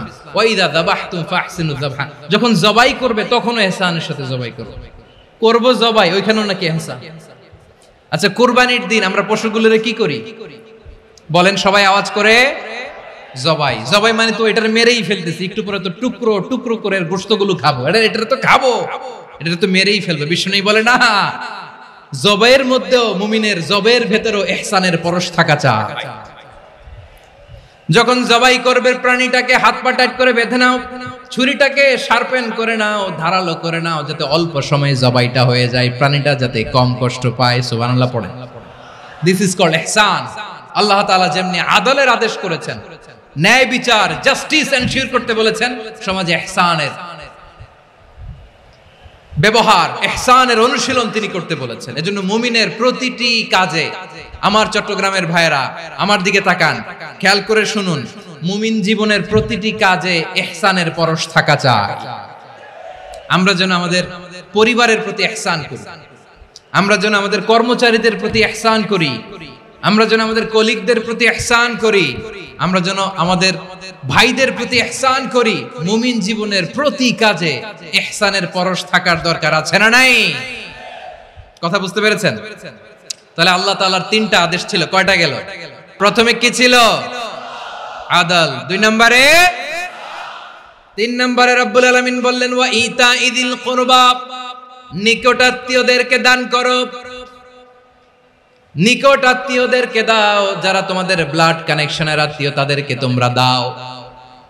এখানে জেনারেলি বললেন দাও, কি দিব সেটা তিনি এখানে বলেন নাই, সেটা তিনি সূরাতুল ইসরার মধ্যে বলেছেন। আল্লাহ বলেন ওয়া আতিদাল কুরবা হাক্কা, নিকটাত্মীয়দেরকে তাদের অধিকার, তাদের প্রাপ্য তোমরা বুঝিয়ে দাও। দেখেন, একটা শান্তির সমাজ, একটা সমৃদ্ধ সমাজ, একটা মানবিক সমাজ গঠনের জন্য আল্লাহ তাআলা বেশি না, মাত্র 3টা অর্ডার, 3টা ভার্ডিক্ট তিনি জারি করেছেন। 1 নাম্বার সুশাসন, ন্যায় বিচার। 2 নাম্বার ইহসান। 3 নাম্বার নিকটাত্মীয়, যারা কাছের, তোমার ভেরি ক্লোজ রিলেশনশিপে আছে, তাদেরকে দাও। দাও, দিলে বাড়িয়ে দেয় কে? অনেকে দিতে চায় না, কৃপণতা করে। দিলে বাড়ায় দেয় কে? ও মিয়া, মদিনার মধ্যে সবচাইতে গরিব সাহাবী ছিল বেলাল রাদিয়াল্লাহু তাআলা আনহু। ওনার এন্টায়ার অ্যাসেট, সম্পদের পরিমাণ কতদূর জানেন? একটা লুঙ্গি। বেলাল রাদিয়াল্লাহু তাআলা আনহু, ওনার টোটাল ওয়েলথের এস্টিমেশন হচ্ছে মাত্র একটা লুঙ্গি। একটা লুঙ্গি, টোটাল ওয়েলথ এস্টিমেশন, টোটাল সম্পদের পরিমাণ বেলাল রাদিয়াল্লাহু তাআলা আনহুর কি ছিল? ওই বেলাল রাদিয়াল্লাহু তাআলা আনহুকে বিষ্ণু ইসলাম বলেছেন আনফিক ইয়া বেলাল, ও বেলাল তুমিও দাও। ওয়ালা তাখশা মিন যিল আরশি ইখলালা, আরশের অধিপতির তো কোনো ঘাটতি নাই, তুমি দিলে ওই আল্লাহ তোমারে বাড়ায় দিবে। এজন্য আমার প্রিয় ভাইয়েরা, দিলে কমে না, দিলে বাড়ে। অনেকে ধরে রাখে, নতুন কিছু নিতে পারে না, হাত দিয়ে যেটা ধরে রেখেছেন এটা দিয়ে দেন, বড় একটা ধরার সুযোগ পাবেন। জোরে বলেন ঠিক কিনা? রব্বুল আলামিন বললেন 3 নাম্বার আদেশ হলো তোমাদের প্রতি সমাজটারে কেমন করে মানবিক সমাজ, সুন্দর সমাজ গড়বা। 3 নাম্বার আদেশ হলো ওয়া আতিদাল কুরবা হাক্কা, নিকটাত্মীয়দেরকে তাদের প্রাপ্য বুঝিয়ে দাও। এই নিকটাত্মীয়দেরকে তাদের অধিকার বুঝিয়ে দেওয়া, প্রাপ্য বুঝিয়ে দেওয়াতে আমাদের গাফলতি আছে না নাই? অনেকে দেখবেন অনেক আল্লাহওয়ালা, তাহাজ্জুদ গুজার, সেজদা দিতে দিতে কপালে কালো দাগ ফেলে দিছে, সে তার বোনের হকটা আদায় করে নাই, আছে না নাই? অনেক বড় হাজী সাহেব, বিশাল লম্বা দাড়ি, ছেলেরে সব দিয়ে দিছে, মেয়েরে কিছু দেয় নাই, মেয়ের হক আদায় করে নাই, আছে না নাই? এই হাজী সাহেবেরা, এই আল্লাহওয়ালারা কিয়ামতের ময়দানে আটকে যাবে। আপনি অন্যের অধিকার নষ্ট করেছেন, তাদের রাইটস কে ভায়োলেট করেছেন। এজন্য আল্লাহ তাআলা বলেন, কারো অধিকার যদি কেউ নষ্ট করে, ওই সমাজটা মানবিক সমাজ কঠিনকালেও হতে পারে না। এজন্য 3 নম্বর আল্লাহ বললেন ওয়া ইতাইদিল কুরবা, নিকটাত্মীয়দেরকে দাও। কি দিবা? তাদের অধিকার দিয়ে দাও। বোনের অধিকার বুঝিয়ে দাও, মেয়ের অধিকার বুঝিয়ে দাও, ফুফুর অধিকার বুঝিয়ে দাও। দেখবেন অনেক মায়েরা ছেলের পাতে মুরগির রান দেয়, মেয়ের পাতে দেয় মুরগির ঠ্যাং। তো মেয়ের কি মুরগির রান খেতে মনে চায় না? মনে চায় না? এমনটা করা যাবে না। নিকটাত্মীয়দেরকে অধিকার দিয়ে দাও, নিকটাত্মীয়ের সাথে সুসম্পর্ক রাখো। আদেশটা কার? এজন্য প্রিয় ভাইয়েরা, জীবনে যদি বারাকা অর্জন করতে চান, নিকটাত্মীয়দের সাথে সুসম্পর্ক রাখতে হবে, তাদের জন্য উপহার পাঠাতে হবে। বিশ্বনবী বলেন লা ইয়াদখুলুল জান্নাতা কাতে, যে ব্যক্তি আত্মীয়তার সম্পর্ককে ছিন্ন করে দেয়, সে কঠিন কালেও আল্লাহর জান্নাতে ঢুকবে না। আপনি কি এটারে সহজ হাদিস মনে করছেন? এটা সহজ কথা? আপনি ভাবছেন আপনার নামাজ আপনারে বাঁচাতে পারবে, আপনার রোজা বাঁচাতে পারবে, আপনার তাহাজ্জুদ আপনারে বাঁচাতে পারবে? অধিকার নষ্ট করলে কিছুই আপনারে বাঁচাতে পারবে না। এজন্য নিকট আত্মীয়দেরকে দিতে হবে বেশি বেশি। বিশ্বনবী বলেন ইন্না সাদাকাতা আলাল মিসকিনি সাদাকা ওয়া আলা যির রাহিমি ইসনাতান সাদাকাতুন ওয়া সিলা। মিসকিনরে দান করলে শুধু দানের সওয়াব হয়, নিকট আত্মীয়কে দান করলে 2টার সওয়াব হয়, সাদাকার সওয়াব হয়, আবার আত্মীয়তার বন্ধন অটুট রাখার সওয়াব হয়ে যায়। আবার বিশ্বনবী বললেন মান সাররাহু আইয়ুবসাতা লাহু ফি রিজকিহি ওয়া ইনসা লাহু ফি আসারিহি ফালইয়াসিল রাহিমা। যে ব্যক্তি তার রিজিকের প্রশস্ততা চায় আর হায়াতে বরকত চায়, সে যেন তার আত্মীয়ের সাথে সুসম্পর্ক রাখে। আমার প্রিয় চট্টলার ভাইয়েরা, আমাদের রিজিক বাড়ুক, এটা আমরা চাই কি চাই না? সবাই চান? হ্যাঁ, আমাদের রিজিকে প্রশস্ততা আসুক, চাই কি চাই না? আমাদের হায়াতে বরকত আসুক, আমরা চাই কি চাই না? এই দুইটা যদি চান তাহলে নিকটাত্মীয়দের সাথে সুসম্পর্ক রাখবেন। পারবেন? তাহলে সমাজটারে মানবিক সমাজ বানায় দিবে কে? তিনটা আদেশ চলে গেল। এক নম্বরে কি ছিল? 2 নম্বরে, 3 নম্বরে নিকটাত্মীয়দেরকে দান। আল্লাহ তাআলা তিনটা জিনিসের যেমনি আদেশ করেছেন, অনুরূপভাবে তিনটা বিষয় তিনি বারণ করেছেন, নিষেধ করেছেন। ওগুলোর কাছেও যাওয়া যাবে। রাব্বুল আলামিন বলেন, ওয়ায়ানহা আনিল ফাহশাই ওয়াল মুনকারি ওয়াল বাগি। আমি যেমনি তিনটি বিষয়ে আদেশ করলাম, অনুরূপভাবে তিনটি বিষয়ে বারণ করলাম, নিষেধ করলাম। আমার 1 নাম্বার নিষেধাজ্ঞা হলো অশ্লীলতার প্রতি। ফাহশা, ওয়ায়ানহা আনিল ফাহশা, আল্লাহ তাআলা অশ্লীলতাকে নিষেধ করেছেন। কোন জিনিসকে? সবাই বলুন, কোন জিনিসকে? যত ধরনের, যত টাইপের, যত ক্যাটাগরির অশ্লীলতা হতে পারে, সব অশ্লীলতাকে হারাম করেছেন কে? ফাহশা মানে কি? কথায়, কাজে, আচরণে, কমেন্ট, ফেসবুকের কমেন্টসে যত ধরনের নোংরামো আছে, যত ধরনের অশ্লীলতা আছে, এটাকে আরবিতে বলে ফাহশা। রাব্বুল আলামিন বলেন, কুল ইন্নামা حرم ربي الفواحش ما ظهر منها وما بطن। ও নবী, আপনি বলে দেন, আমার রব প্রকাশ্য, অপ্রকাশ্য, স্পষ্ট কিংবা অস্পষ্ট, দৃশ্যমান কিংবা অদৃশ্যমান সব অশ্লীলতাকে হারাম করেছেন। সব ধরনের অশ্লীলতা হারাম। আল্লাহ তাআলা আমাদেরকে অশ্লীলতা থেকে বাঁচান। এবার বলেন, আমাদের সমাজে অশ্লীলতা আছে না নাই? অশ্লীলতা নানা ভাবে, নানা নামে, নানা মোড়কে আমাদের সমাজে আছে না নাই? সংস্কৃতির নামে, ফ্যাশনের নামে, বিনোদনের নামে, উপন্যাসের নামে, কনসার্টের নামে অশ্লীলতা আছে না নাই? আপনি দেখেছেন কনসার্টগুলোর অবস্থা? আমাদের তরুণ তরুণীরা, আমাদের যুবক যুবতীরা, আমাদের জেনজিরা, কি অবস্থা ওইখানে? কনসার্টের নামে অশ্লীলতা আছে না নাই? ছেলে মেয়ে একে অপরকে জড়ায় ধরতেছে, একে অপরকে চুমু খাচ্ছে, প্রকাশ্যে, দিবালোকে, গণমানুষের সামনে। আল্লাহ তাআলা এই অশ্লীলতা থেকে আমাদেরকে বেঁচে থাকতে বলেছেন। রূপালী জগতের নামে অশ্লীলতা আছে না নাই? এই টার্মটা আপনারা জানেন না? রূপালী জগৎ কি জগৎ? আসলে কি রূপালী জগৎ না অন্ধকার জগৎ? আমার বোনেরা, আপনাদেরকে যে কি বলে তারা বুঝায়, রূপালী জগৎ শুনেই আপনি ভরকে যাবেন না। রূপালী জগতে যে নারী যত বেশি উলঙ্গ, সে নাকি তত বেশি সাহসী। জানেন? বলে এটা একটা সাহসী নারী, খুব সাহসী পদক্ষেপ তার। যত বেশি শরীর থেকে কাপড় নামাতে পারবে, যত বেশি বস্ত্রহীন হয়ে নিজেকে প্রেজেন্ট করতে পারবে, সে নাকি তত বেশি সাহসী। আমার চট্টলার ভাইয়েরা, শয়তানের প্রথমে এজেন্ডা ছিল বনি আদমকে বস্ত্রহীন করা। সে আদম এবং হাওয়া আলাইহিস সালামকে নিষিদ্ধ গাছের ফল খাইয়ে তাদেরকে বস্ত্রহীন করেছে। এই জামিনেও সে আমাদেরকে বস্ত্রহীন করতে চাইবে। এই রূপালী জগতের নামে তারা এটা করে। আমার প্রিয় বোনেরা, আপনি জানেন না আপনার দাম কত। ওরা আপনাদেরকে বিজ্ঞাপনের সস্তা পণ্য বানাতে চায়। ওরা আপনাদেরকে ওদের ভোগের লিপসার টুলস বানাতে চায়। ওরা আপনাদেরকে দিয়ে ওদের খায়েশ পূরণ করতে চায়। এটা আপনাদের জন্য মোটেও ডিগনিটি নয়, এটা আপনাদের জন্য সম্মান নয়।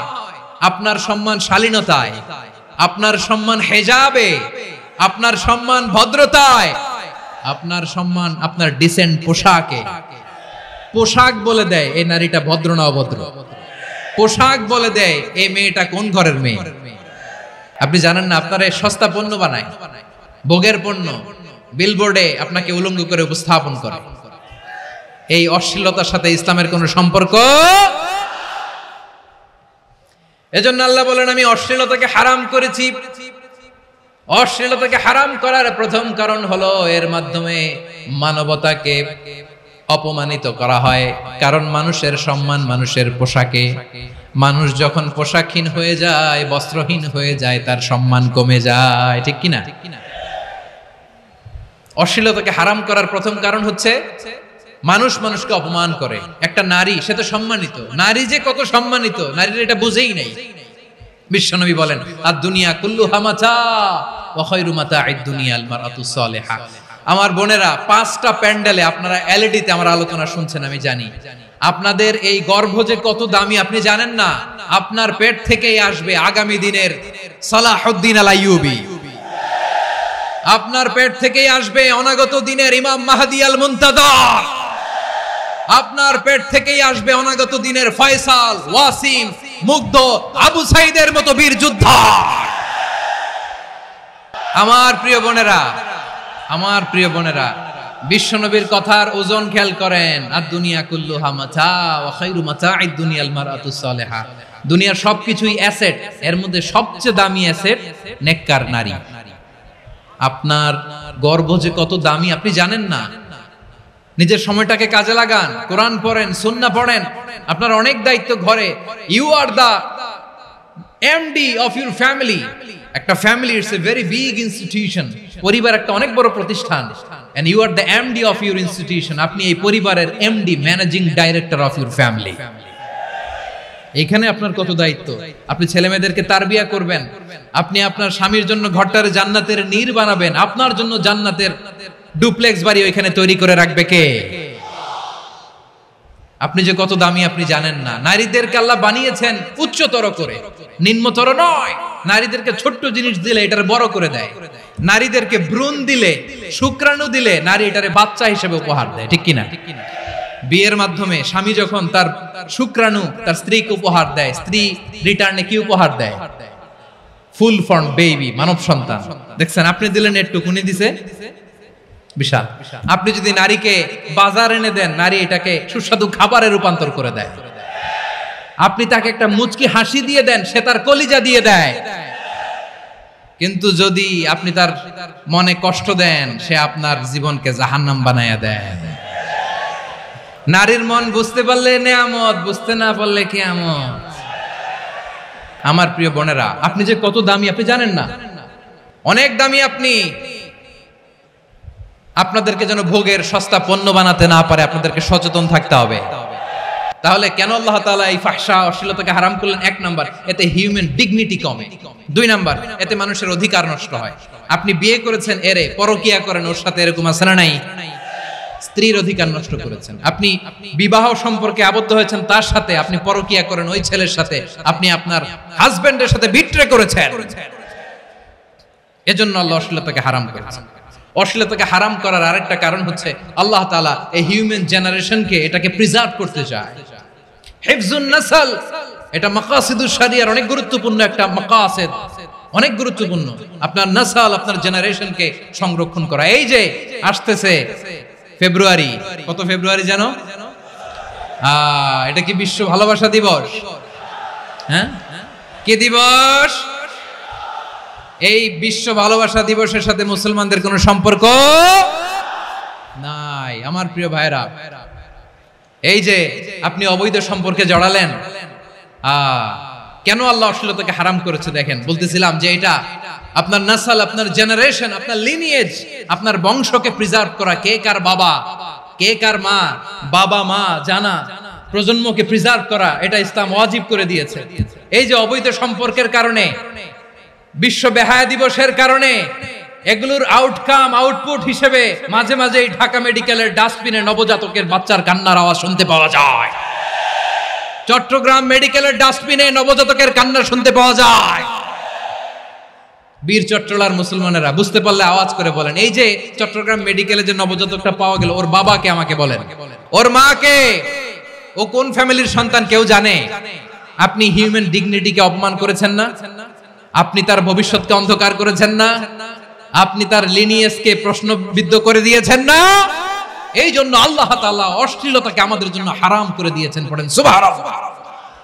এজন্য রাব্বুল আলামিন বলেন কুল ইন্নামা حرم ربي الفواحش ما ظهر منها وما بطن প্রকাশ্য সব অশ্লীলতাকে হারাম ঘোষণা করে দিয়েছে কে? আবার দুনিয়ার বুকে যারা অশ্লীলতার প্রসার করে তাদের জন্য শাস্তি মজুদ রেখেছে কে?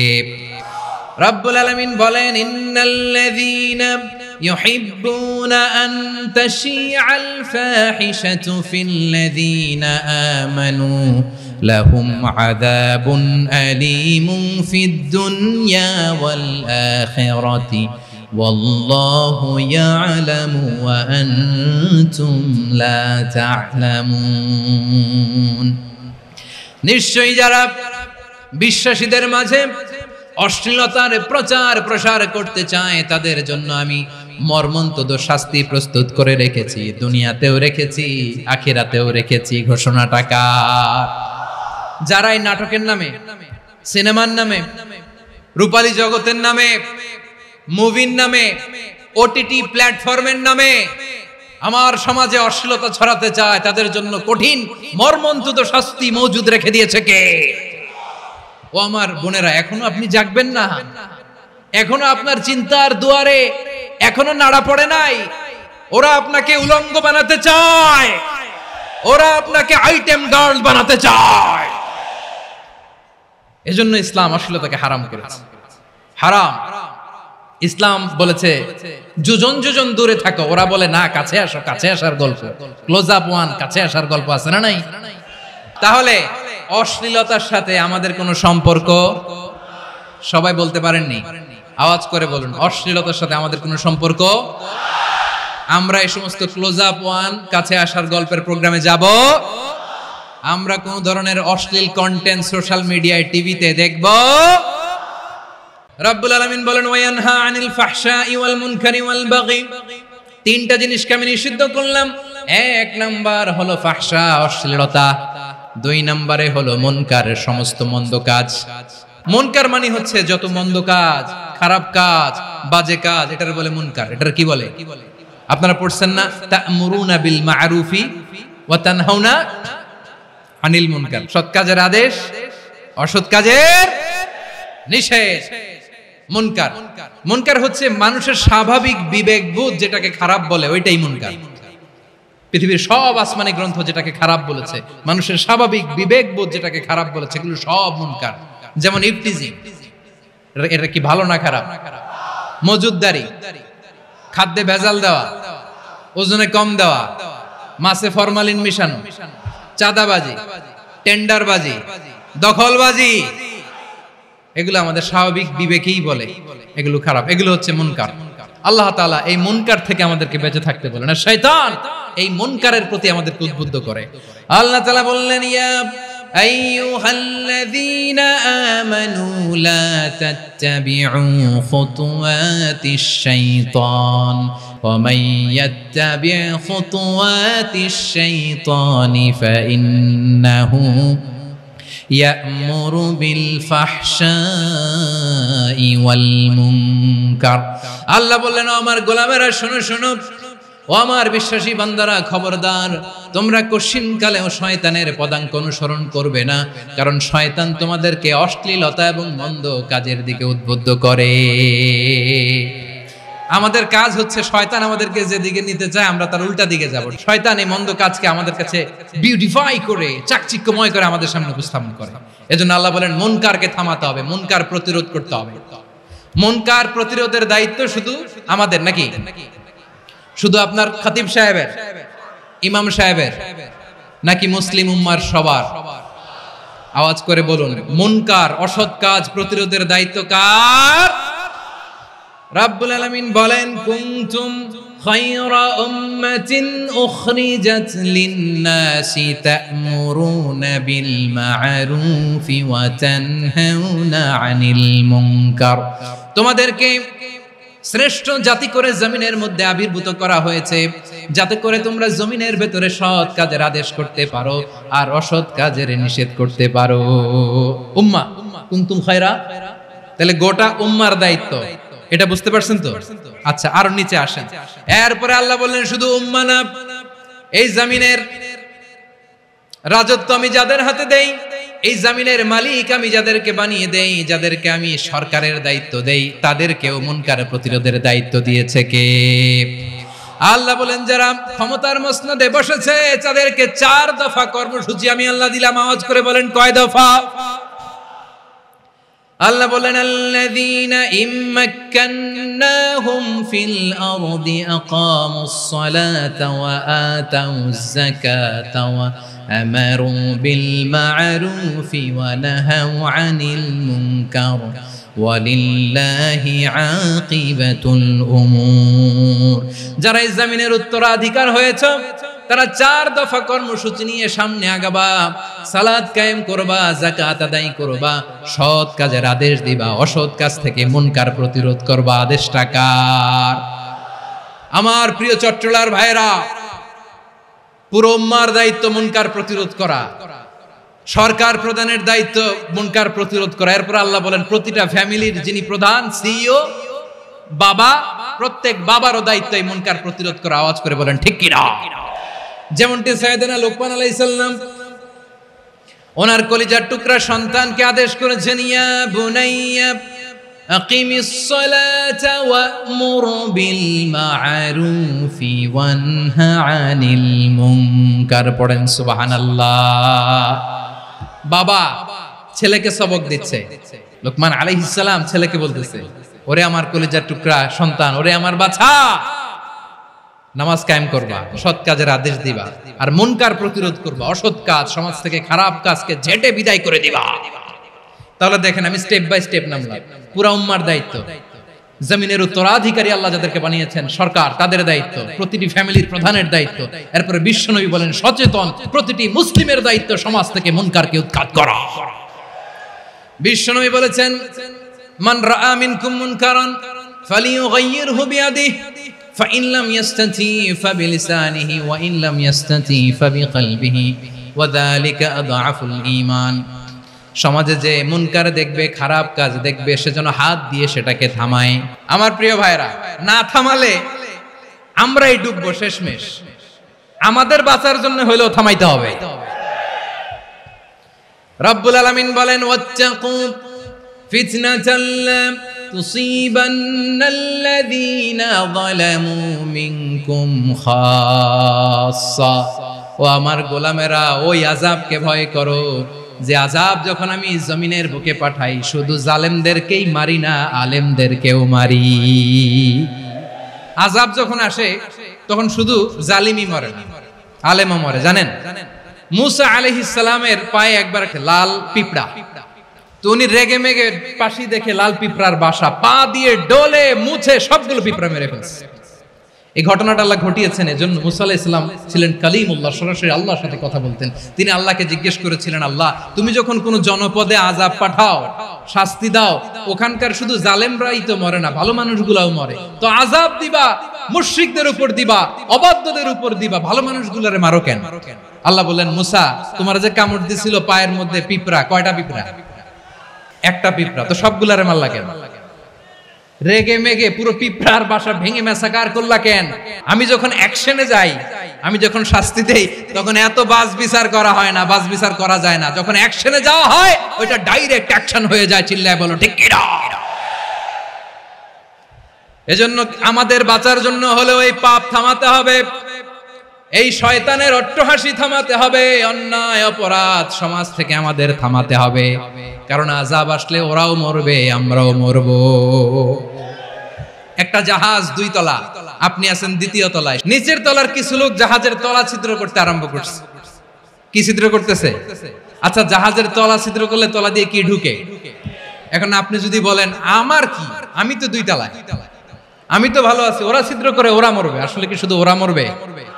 তলা দিয়ে যখন পানি ঢুকবে, জাহাজ ঢুকলে আপনিও মরবেন। এজন্য নিজে মরার আগে ওই পাগলগুলোর নিচতলায় যে থামাতে হবে। চিল্লায় বলেন ঠিক কি না? এজন্য আল্লাহ বললেন মুনকার প্রতিরোধের দায়িত্ব সমাজের টপ টু বটম সবার। এজন্য মুনকার প্রতিরোধ করার দরকার আছে না নাই? সমাজে এই যে ইফটিজিং হয়, আপনার বোনের বয়সী একটা মেয়েকে কিছু বখাটে টিটকারি করে, এই বলে সেই বলে, নোংরা কথা বলে, রাস্তায় দেখেও আপনি পাশ দিয়ে না দেখার মতো চলে যান কেন? আপনি দাঁড়ান না কেন? আপনি দাঁড়ালেই তো থেমে যাবে, কারণ সত্যের যে শক্তি তার সামনে মিথ্যা মুখ থুবড়ে পড়ে। আপনার সামনে ও কিছুই না, নাথিং। আপনি দাঁড়ান, ওকে প্রশ্ন করেন যে আমার বোনকে তুমি ডিস্টার্ব করো কেন? আপনাকে দেখে আরো 5 জন দাঁড়াবে, 5 জনকে দেখে আরো 10 জন দাঁড়াবে। আমাদের নীরবতা আর আমাদের নিশ্চুপ থাকাই জালিমদেরকে আরো শক্তিশালী জালিম বানিয়েছে। এজন্য মুনকার প্রতিরোধের দায়িত্ব আমাদের সবার। টেন্ডারবাজি, চাঁদাবাজি, দুর্নীতি, অপরাধ, দখলদারিত্ব, মজুদদারি, এগুলো সবকিছু একসাথে প্রতিরোধ করতে হবে, ঠিক কিনা বলেন? একটা মানবিক সমাজ যদি চাই, প্রতিরোধ করতে হবে। প্রিয় ভাইয়েরা, আল্লাহর শপথ নিয়ে বলি, এই নাসিহাত গুলো সবার জন্য, সব দলের জন্য, সব মতের মানুষের জন্য। আমরা কোনো দলের প্রতি মানুষকে ডাকি না, আমরা ডাকি ইসলামের দিকে। সব দলের, সব মতের, সব মানুষদেরকে আমরা আহ্বান জানাই, আসুন আমরা একটা সুন্দর সমাজ বিনির্মাণ করি। এই যে নতুন বাংলাদেশের এক সুযোগ এসেছে, আর জীবনে হয়তো আসবে না, সামনের 100 বছর এই সময় আসবে না। আসুন দেশটাকে আমরা সাজাই, আসুন আমরা দুর্নীতি বন্ধ করি, আসুন আমরা চাঁদাবাজি বন্ধ করি, আসুন আমরা দখলদারিত্ব বন্ধ করি, আসুন আমরা এক দল আরেক দলকে নিশ্চিহ্ন করার যে রাজনীতি, এটা বন্ধ করি। সব দলের প্রতি আমার আহ্বান, আমরা চাঁদাবাজ মুক্ত বাংলাদেশ চাই, জুলুম মুক্ত বাংলাদেশ চাই, ফ্যাসিজম মুক্ত বাংলাদেশ চাই, গুণ খুন খারাপি মুক্ত বাংলাদেশ চাই। আমরা নতুন ভোরের বাংলাদেশ চাই। ওই বাংলাদেশ পাওয়ার জন্য মুনকার প্রতিরোধে, অন্যায় প্রতিরোধে যদি বাঘের বাচ্চার মতো, আবু সাইদের মতো 2 হাত উঁচু করে, বুককে টান টান করে প্রসারিত করে দাঁড়াতে হয়, রাজি আছো মুসলমান? রাব্বুল আলামিন বলেন, ওয়ায়ানহা আনিল ফাহশাই ওয়াল মুনকারি ওয়াল বাগি ইয়াইযুকুম লাআল্লাকুম তাযাক্কারুন। আল্লাহ বললেন, আমি অশ্লীলতাকে নিষেধ করি, আমি সব ধরনের মন্দ কাজকে নিষিদ্ধ করি, সব শেষে আমি সীমা লঙ্ঘনকে তোমাদের জন্য নিষিদ্ধ করি। নিষিদ্ধ করেছেন কয়টা জিনিস? 1 নম্বরে অশ্লীলতা, 2 নম্বরে মুনকার তথা সব মন্দ কাজ, 3 নম্বরে আল বাগি, সীমা লঙ্ঘন, ক্রসিং দ্য লিমিট। সীমা লঙ্ঘন করা ভালো না। We all should know our limits. চিল্লায় বলেন ঠিক কিনা? একই আয়াতে আল্লাহ বললেন, কুল ইন্নামা حرم ربي الفواحش ما ظهر منها وما بطن والإثم والبغي بغير الحق। অন্যায় ভাবে যে অবাধ্য হয়, যে সীমা লঙ্ঘন করে, তাদেরকেও আমি এটা হারাম করে দিলাম। সীমা লঙ্ঘন করা হারাম। আল্লাহ বারবার বারবার আমাদেরকে ওয়ার্নিং দেয়। যখন আমরা থামি না তখন আল্লাহ ধরে, আর যখন ধরে তখন ছাড়ে না। ধরে ধরে ধরে না, ধরলে আল্লাহ। ফেরাউনকে কিন্তু হুট করে ধরে নাই, আপনারা জানেন 9 বার ওয়ার্নিং দিয়েছে। ফেরাউনকে আল্লাহ তাআলা ওয়ার্নিং দিয়েছিল কয়বার? রাব্বুল আলামিন বলেন, ওয়ালাকাদ আতাইনা মূসা 9 আয়াতিন বাইয়িনাত। 9টা মুআজিজা দেখিয়েছি, 1 2 3 বারবার এইভাবে রিমাইন্ডার, ওইভাবে রিমাইন্ডার, এইভাবে নসিহত, ওইভাবে দাওয়া। ফাকুলা লাহু কাওলান লাইয়িনা, নরম করে বলো, সফট করে বলো, যত ওয়ে হতে পারে দাওয়া মেথডোলজি। মুসা আলাইহিস সালামের সব অ্যাপ্লাই শেষ, 10ম বারে যে আল্লাহ ধরছে। 10ম বারে যে ধরেছে। এজন্য আল্লাহ বলেন, আমি সীমা লঙ্ঘনকে পছন্দ করি না। কোরআনের অন্য আয়াতে বাগীকে বলা হয়েছে আল ইতিদা। সীমা লঙ্ঘন যারা করে তাদেরকে আল্লাহ বলেছেন মুতাদিন। ওয়াকাতিলু ফি সাবিলিল্লাহিল্লাযীনা ইউকাতিলুনাকুম ওয়ালা তা'তাদু ইন্নাল্লাহা লা ইউহিব্বুল মুতাদিন। আমি সীমা লঙ্ঘনকারীদেরকে কোশ্চিনকালেও পছন্দ করি না। আমরা যেন সীমা লঙ্ঘন না করি, রাজি আছেন তো? যে কোনো ক্ষেত্রে ইবাদতে যেন সীমা লঙ্ঘন না করি। অনেকে আমরা ইবাদতে সীমা লঙ্ঘন করে ফেলি। বিশ্বনবী সাল্লাল্লাহু আলাইহি ওয়াসাল্লাম যেটা শিখিয়েছেন, এর বাইরে যে অতিরিক্ত বুজুর্গ হতে চায়, এরকম আছে না নাই? কোন ক্ষেত্রেই সীমা লঙ্ঘন করা যাবে, এমনকি যুদ্ধ ক্ষেত্রেও না। বিশ্বনবী সাল্লাল্লাহু আলাইহি ওয়াসাল্লাম বলেন, খবরদার যুদ্ধ ক্ষেত্রেও সীমা লঙ্ঘন করো না। কি সুন্দর ইসলাম আমরা পেয়েছি। বিশ্বনবী বলেন, খবরদার যুদ্ধের ময়দানে কোনো নারীর গায়ে হাত তোলো না, কোনো শিশুর গায়ে হাত তোলো না, কোনো গবাদি পশু হত্যা করো না, কোনো শস্য ক্ষেত্র ধ্বংস করো না, ইবাদতরত অন্য ধর্মের কোনো সন্ন্যাসীর গায়ে হাত তুলো না। বলেন সুবহানাল্লাহ। তাহলে আমরা সীমালঙ্ঘন করতে পারবো? প্রিয় ভাইরা, একটা সুখী, সমৃদ্ধ, শান্তির সমাজ, মানবিক সমাজ যদি আমরা গঠন করতে চাই, আমাদের আল্লাহর দেয়া কয়টা আদেশ মানতে হবে বলেন দেখি? আর বেঁচে থাকতে হবে কয়টা জিনিস থেকে? আল্লাহর আদেশ কি? 1 নাম্বার আদাল, ন্যায়পরায়ণতা। আমরা সুবিচার, সুশাসন, ন্যায় বিচার চাই কি চাই না? 2 নম্বরে কি ছিল? মাশাআল্লাহ, আমরা যেন সবার প্রতি দয়া পরবশ হই, ইহসান করি। 3 নম্বরে কি ছিল? নিকটাত্মীয়দের দান করা, তাদের অধিকার প্রাপ্য বুঝিয়ে দেওয়া। পাশাপাশি 3টা জিনিস থেকে আল্লাহ বারণ করেছেন, নিষেধ করেছেন। তার প্রথমটা ফাহশা, অশ্লীলতা। অশ্লীলতার সাথে আমাদের কোনো সম্পর্ক। 2 নম্বর নিষেধাজ্ঞা কি ছিল? আল মুনকার, সমাজের যত মন্দ কাজ এগুলোকে আমরা প্রতিরোধ করব। রাজি আছেন তো সবাই? 3 নম্বরে আল বাগী, সীমালঙ্ঘন। কোন মুসলিম সীমালঙ্ঘন করে না। রাব্বুল আলামিন শেষে বললেন ইয়াইদুকুম লাআল্লাকুম তাযাক্কারুন, আল্লাহ তোমাদেরকে উপদেশ দেন যাতে তোমরা শিক্ষা গ্রহণ করো। আমরা উপদেশ দেব, আমরা জোর করে কাউরে কিছু মানাতে চাই না। লা ইকরাহা ফিদ্দিন ওয়া যাক্কির ফা ইন্না যিকরা তানফাউল মুমিনিন, উপদেশ দিলে এটা মুমিনদের কাজে দেয়। লাস্তা আলাইহিম বিমুসাইতির ইন্নামা আনতা মুযাক্কির, নবী হে আপনি রিমাইন্ডার দাতা, আপনি উপদেশ দিবেন। আমরাও বিশ্বনবীর এই হাদিসগুলো থেকে, কোরআনের আয়াত থেকে রিমাইন্ডার, এই কথামালা, বাণী বাহক হিসেবে এই বাণীগুলো আপনাদের সাথে কাছে পৌঁছে দিলাম। আমরা আল্লাহ তাআলার কাছে প্রার্থনা করি, আল্লাহ আমরা যেন আদল দিয়ে আমাদের সমাজকে গঠন করতে পারি। আল্লাহ আমরা যেন ইহসান করতে পারি, আমরা যেন নিকটাত্মীয়দের দান করতে পারি। আল্লাহ যত ধরনের অশ্লীলতা, অনাচার, মন্দ কাজ, সীমালঙ্ঘন, অবাধ্যতা থেকে যেন আমরা বেঁচে থাকতে পারি। আল্লাহ তাআলা আমাদের সবাইকে কথাগুলো বোঝার ও আমল করার তৌফিক দান করুক।